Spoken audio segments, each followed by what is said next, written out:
Hey everyone, I'm MGUY, and in this episode I'm going to be revealing my new exotic.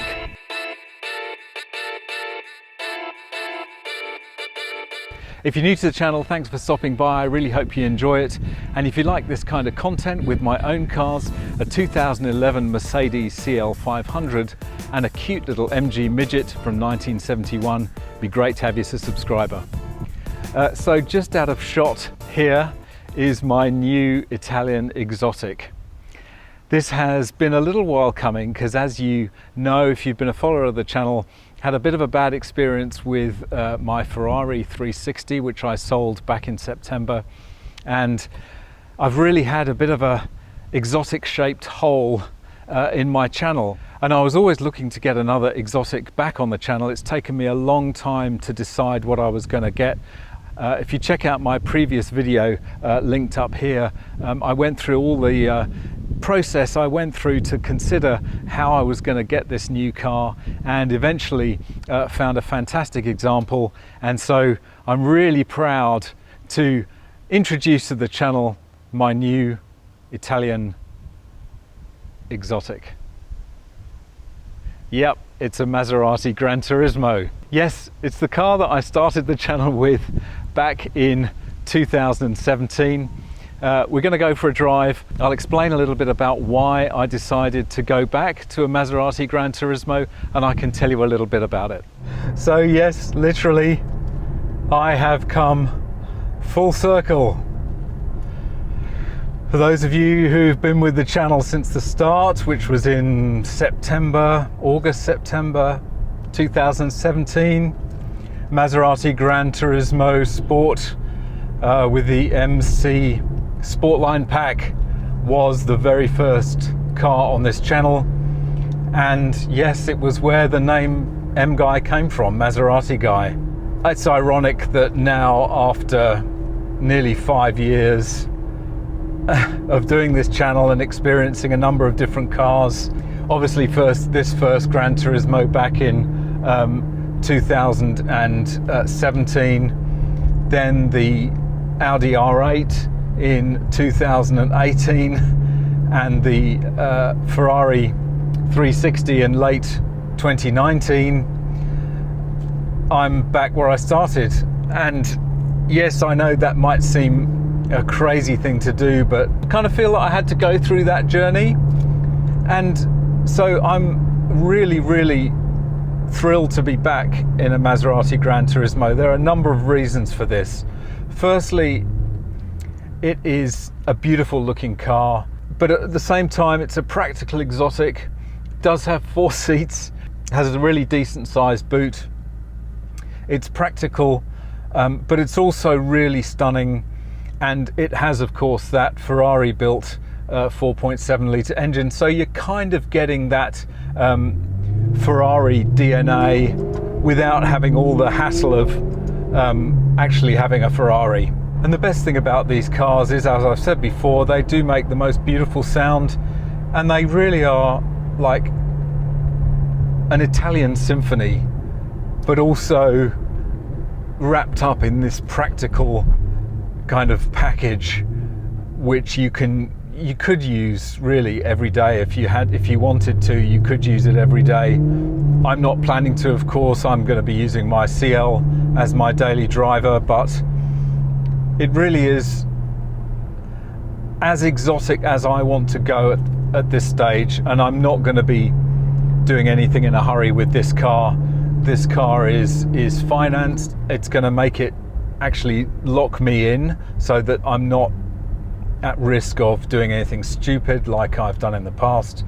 So yeah, there's going to be no further crazy changes. This is the car that I'm going to stick with for the foreseeable future. If my channel ever becomes really successful and I can afford to buy another car, well, that will be as a result of the channel and nothing else. But yeah, this is a really fantastic example. Check out my previous video up here on the potential pitfalls of buying an exotic car. I probably have experienced most of them, and so, you know, I want to avoid you guys having the same kind of experiences. So I did everything I possibly could to ensure that this car was going to be not necessarily an investment, but at least a safe buy. And as you saw from that previous video, I looked at a number of other cars.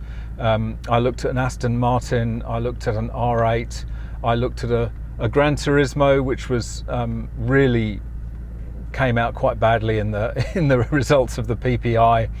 I did a PPI on this car. I spoke to the guy at length about the results. I know what I'm in for. It needs rear tyres at some point. It needs a service at some point. It also needs front discs. But you know, this is nothing that can't be done at some point in the future. Nothing is urgent. And any car of this age, I mean, it's 2013 model, any car of this age is going to need some things doing to it. But his view was that this was a really good example, and you know, it presents extremely well, drives extremely well, and it has some really nice options which I intend to go into in a future video. I'll give you a full tour of the car at some point in the future, but suffice it to say, it is a beautiful looking car. It's in Bianco Eldorado, which is the kind of standard white with a Nero black interior, but it also has the Alcantara inserts, which is a nice touch. Normally you only get that in the MC Stradale, but here we've got the Alcantara inserts, which I think just lifts it and gives it that extra special kind of feel. So I'd looked at R8s, I'd looked at Aston Martins, and I thought, well, why don't I add the Gran Turismo back into the mix, because I'd kind of excluded it because I'd had one in the past. But then I started to think about it more and realized that actually, in terms of an exotic that's not too exotic, this really kind of fits the bill. And I didn't want to go Ferrari or Lamborghini, apart from the fact that they would have been way too expensive. They're just too highly strung for what I wanted. I'd had a 360. I knew what that was like to own and to live with. I didn't ever want to drive it. It was too scary. It was too intimidating. Didn't fit my personality at all. Whereas I think Maserati is just a little bit cooler than Ferrari. Ferrari is a bit shouty.